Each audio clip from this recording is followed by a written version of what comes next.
Hello दोस्तों, नमस्कार।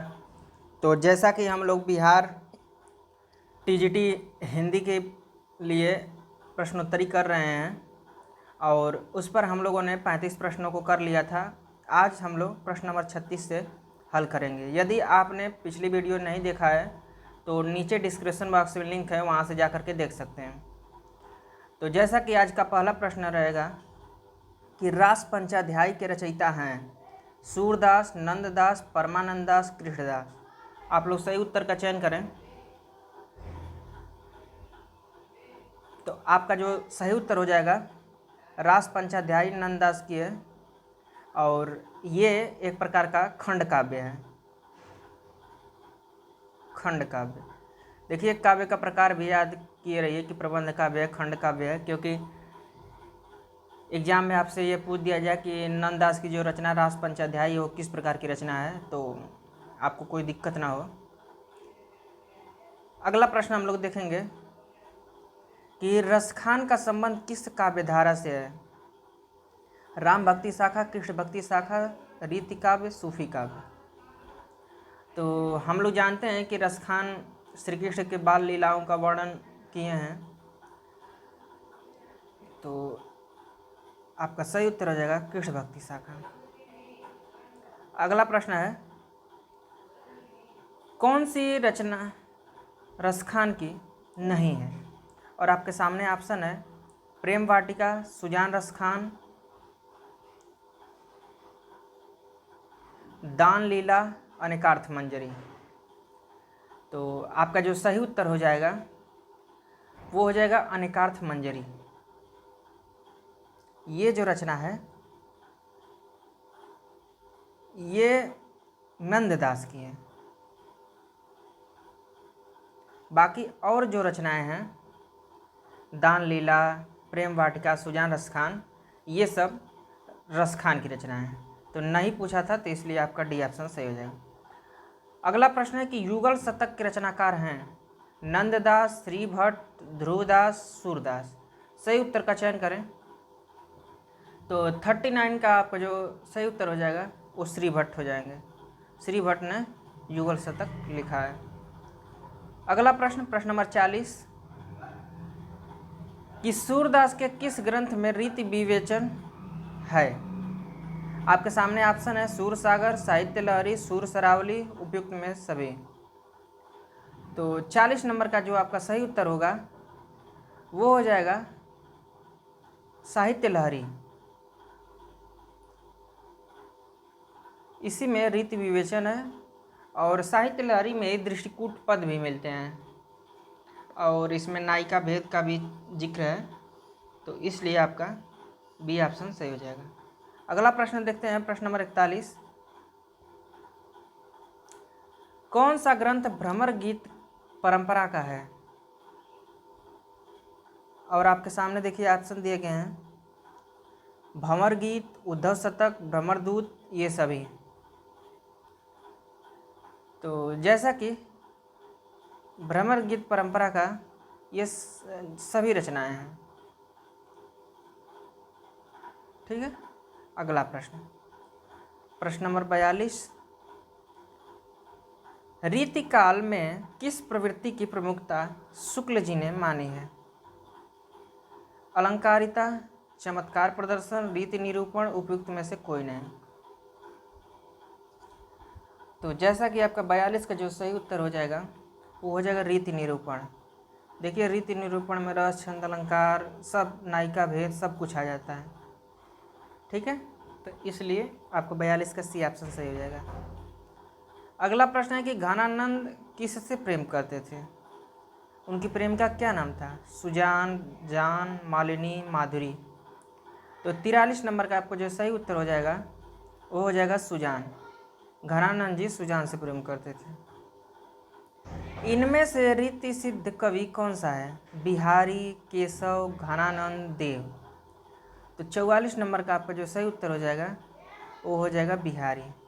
ये रीति सिद्ध कवि हैं। ठीक है, बाकी घनानंद रीति मुक्त कवि हैं, केशव और देव रीतिबद्ध कवि हैं। अगला प्रश्न है कि काव्यांग निरूपण करने वाले कवि कहे जाते हैं? रीतिबद्ध, रीति सिद्ध, रीति मुक्त, इनमें से कोई नहीं। 45 नंबर का आप लोग सही उत्तर का चयन करें तो आपका जो सही उत्तर हो जाएगा वो रीतिबद्ध हो जाएगा। रीतिबद्ध जो कवि हैं वो काव्यांग निरूपण करने वाले कवि कहे जाते हैं। अगला प्रश्न है कि इनमें से कौन सा ग्रंथ केशव दास का है? और आपके सामने ऑप्शन है रामचंद्रिका, जहांगीर जस चंद्रिका, कवि प्रिया, उपयुक्त सभी।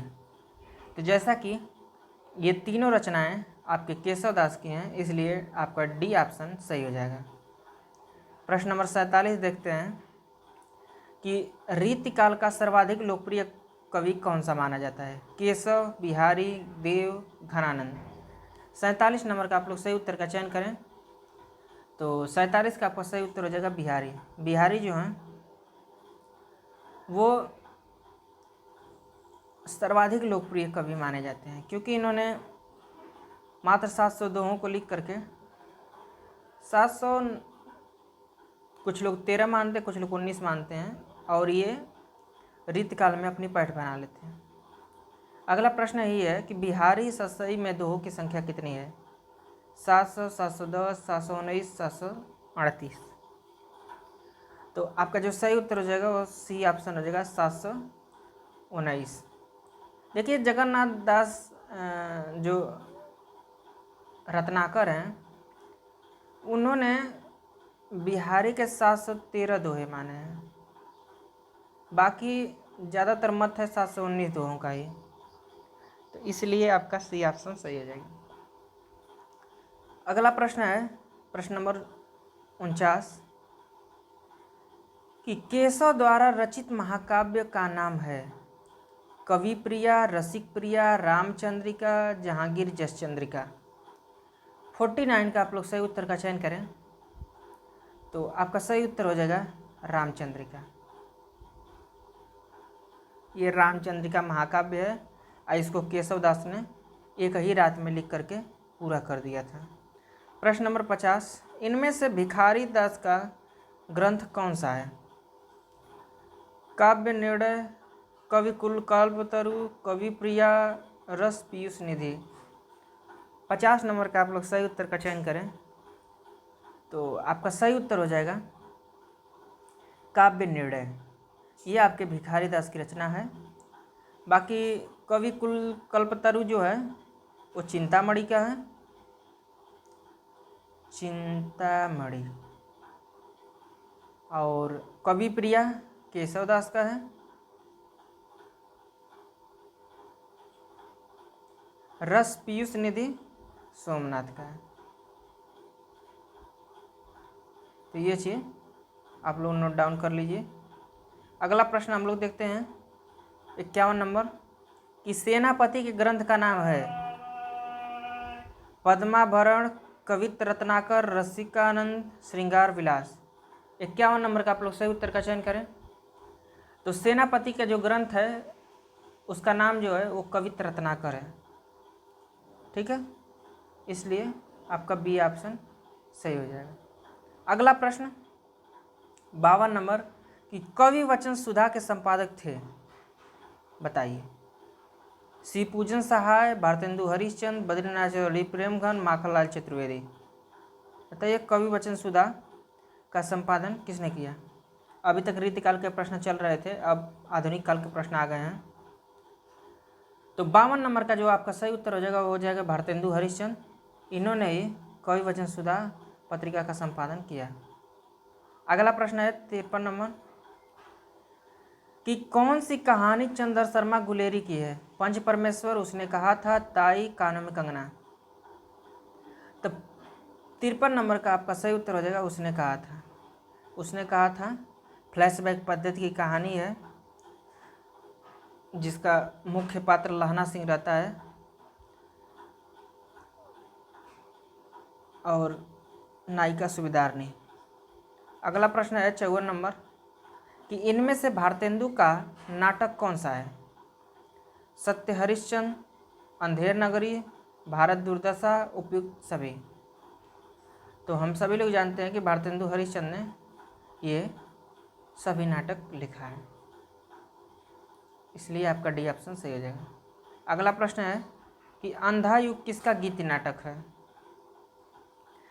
तो देखिए इसमें दो प्रश्न हो गए कि अंधा युग कैसा नाटक है, तो गीत नाट्य है। अगर मान लीजिए पूछ दिया गया तो आपको बताना है कि अंधा युग गीत नाट्य है। अब पूछा है कि इसके लेखक कौन है, मोहन राकेश, धर्मवीर भारती, जयशंकर प्रसाद, सर्वेश्वर दास सक्सेना। तो 55 का आपका जो सही उत्तर हो जाएगा वो धर्मवीर भारती हो जाएंगे। इन्होंने ही अंधा युग नाटक लिखा है और ये महाभारत के अंतिम 18वें दिन की संध्या का इसमें वर्णन है। अगला प्रश्न है 56 नंबर कि आधे अधूरे के रचयिता का नाम बताइए। तो देखिए आधे अधूरे जो है एक प्रकार का नाटक है और इसके रचनाकार को आपको बताना है। आपके सामने ऑप्शन है मोहन राकेश, सुरेंद्र वर्मा, कमलेश्वर, जयशंकर प्रसाद। तो जैसा कि 56 नंबर का आपको जो सही उत्तर हो जाएगा वो हो जाएंगे ऑप्शन नंबर 1 मोहन राकेश। इन्होंने आधे अधूरे नाटक लिखा है। अगला प्रश्न है कि कौन सा नाटक जयशंकर प्रसाद का है। ध्रुव स्वामिनी, चंद्रगुप्त, जन्मेजय का नागयज्ञ, उपयुक्त सभी। तो 57 का आपका जो सही उत्तर हो जाएगा उपयुक्त सभी, क्योंकि जयशंकर प्रसाद ने ये सभी नाटकों को लिखा है। अगला प्रश्न है 58 नंबर कि प्रेमचंद के किस उपन्यास को कृषक जीवन का महाकाव्य कहा जाता है। निर्मला, कर्मभूमि, गोदान, रंगभूमि। तो आपका सही उत्तर हो जाएगा गोदान। गोदान को कृषक जीवन का महाकाव्य माना जाता है।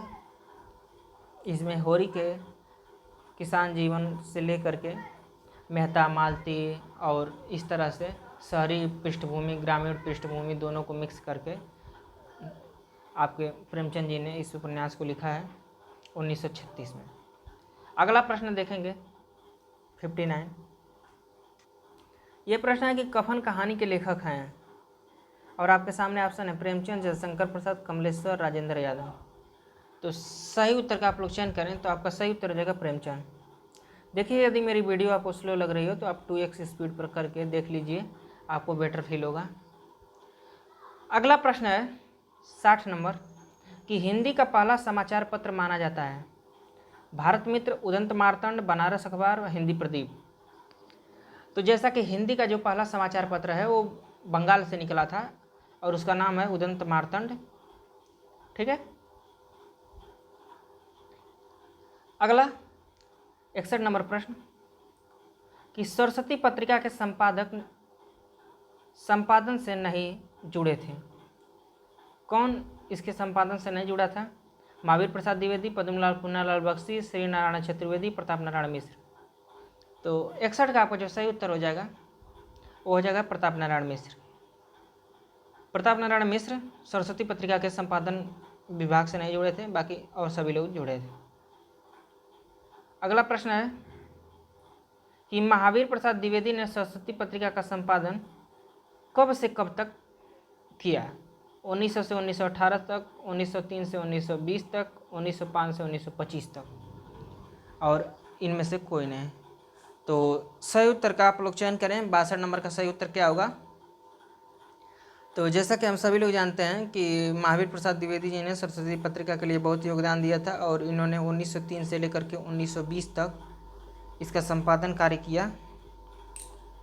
ये एक बहुत ही लंबा पीरियड होता है। अगला प्रश्न हम लोग देखते हैं, प्रश्न नंबर 63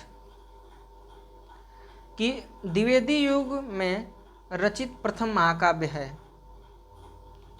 साकेत, प्रियप्रवास, वैदेही वनवास, उपयुक्त में से कोई नहीं। तो सही उत्तर का आप लोग चयन करें।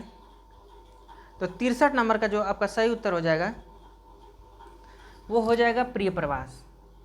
देखिए प्रियप्रवास जो है इसको हरियव जी ने 1914 में लिखा था और ये द्विवेदी युग का प्रथम महाकाव्य माना जाता है, क्योंकि जो वैदेही वनवास है इसको भी हरियव जी ही लिखे हैं, लेकिन इसको इन्होंने 1940 में लिखा था। और जो आपका साकेत है वो आपके गुप्त जी, मैथिली शरण गुप्त, 1931 में लिखे थे। इसमें निर्मला वियोग वर्णन है और साकेत का एक बार अर्थ भी पूछा जाता है, साकेत का क्या अर्थ होता है, तो अयोध्या आपको बताना है। ये भी क्वेश्चन कई बार आया हुआ है।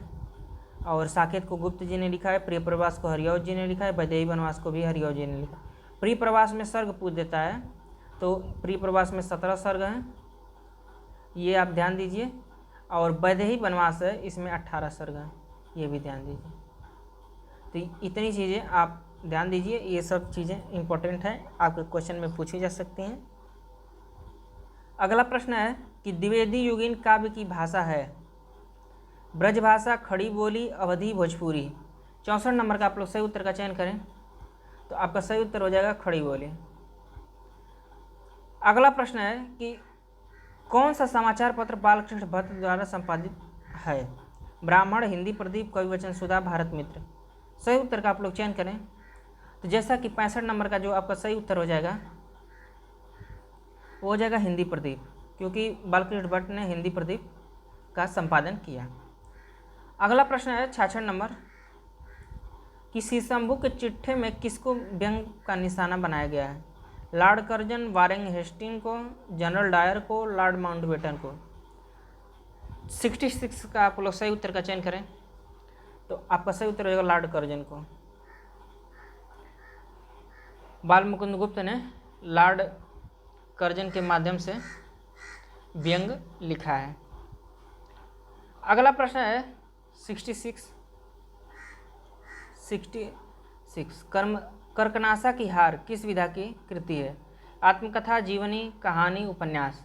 सही उत्तर का आप लोग चयन करें, तो आपका जो सही उत्तर हो जाएगा वो हो जाएगा कहानी। कर्कनासा की हार कहानी विधा की रचना है। अगला प्रश्न देखते हैं, प्रश्न नंबर 68। कलम का सिपाही के लेखक हैं प्रेमचंद, अमृत राय, विष्णु प्रभाकर, जैनेन्द्र। सही उत्तर का आप लोग चयन करें कि कलम का सिपाही किसने लिखा है, तो 68 का आपका जो सही उत्तर हो जाएगा वो हो जाएंगे अमृत राय। अमृत राय मुंशी प्रेमचंद के बेटे थे और इन्होंने कलम का सिपाही इनकी जीवनी लिखा है। ये भी याद करिए कि ये जीवनी विधा की रचना है। कलम का मजदूर अमृत राय ने लिखा है। कलम का मजदूर मदन गोपाल ने लिखा है, वो भी इनकी ही जीवनी है, प्रेमचंद की ही। तो अगर मान लीजिए कलम का सिपाही ना देकर के कलम का मजदूर दे दिया, तो कलम का मजदूर भी प्रेमचंद की ही जीवनी है, इसको मदन गोपाल ने लिखा है, मदन गोपाल। और एक और रचना है प्रेमचंद की जीवनी, प्रेमचंद घर में। प्रेमचंद घर में, इसको इनकी बीवी शिवरानी देवी ने लिखा है, ये भी इनकी जीवनी है, शिवरानी ने। ठीक है, ये चीज़ें ध्यान दीजिए। अगला प्रश्न देखते हैं 69 कि इनमें से शरद चंद्र की जीवनी का क्या नाम है? कलम का सिपाही, आवारा मसीहा, बंगाल का शेर, चंडी मंडप। तो जो शरद चंद्र थे उनकी जीवनी आवारा मसीहा है। और एक क्वेश्चन ये भी बनता है कि आवारा मसीहा को किसने लिखा था, तो आपका जो उत्तर होगा वो विष्णु प्रभाकर हो जाएंगे, विष्णु प्रभाकर। और एक बार ये भी पूछ दिया था कि कितने साल में लिखे थे, तो 14 साल में। अगला प्रश्न 70 नंबर कि नीड़ का निर्माण फिर किसकी आत्मकथा है? हरिवंश राय बच्चन, बाबू गुलाब राय, बाबू राजेंद्र प्रसाद, महात्मा गांधी। सही उत्तर का आप लोग चयन करें, तो जैसा कि जो आपका सही उत्तर हो जाएगा वो बच्चन जी हो जाएंगे, हरिवंश राय बच्चन। इन्होंने ये अपनी आत्मकथा लिखा है। इस देखिए इनकी जो आत्मकथा है उसके 4 भाग हैं। पहला भाग है क्या भूलूं क्या याद करूं, दूसरा है बसेरे से दूर, तीसरा है नीड़ का निर्माण फिर, और चौथा है 10 द्वार से सोपान तक। तो इनके ये चारों भाग के अलग अलग नाम हैं, तो उसको भी आप लोग ध्यान दीजिए। दोस्तों यहाँ तक देखने के लिए आपका धन्यवाद। हम लोग फिर मिलेंगे इसकी आगे वाली प्रश्नोत्तरी को लेकर के, और आप लोग हमसे जुड़े रहिए। आपको रस, छंद, अलंकार, समास, आपके मुहावरे, तत्सम, विलोम, पर्यायवाची सब पे प्रश्नोत्तरी कराई जाएगी। आपके टीजीटी का पेपर होने के पहले ये सब प्रश्नोत्तरियाँ हो जाएंगे, तो आप लोग देखते रहिए। नमस्कार।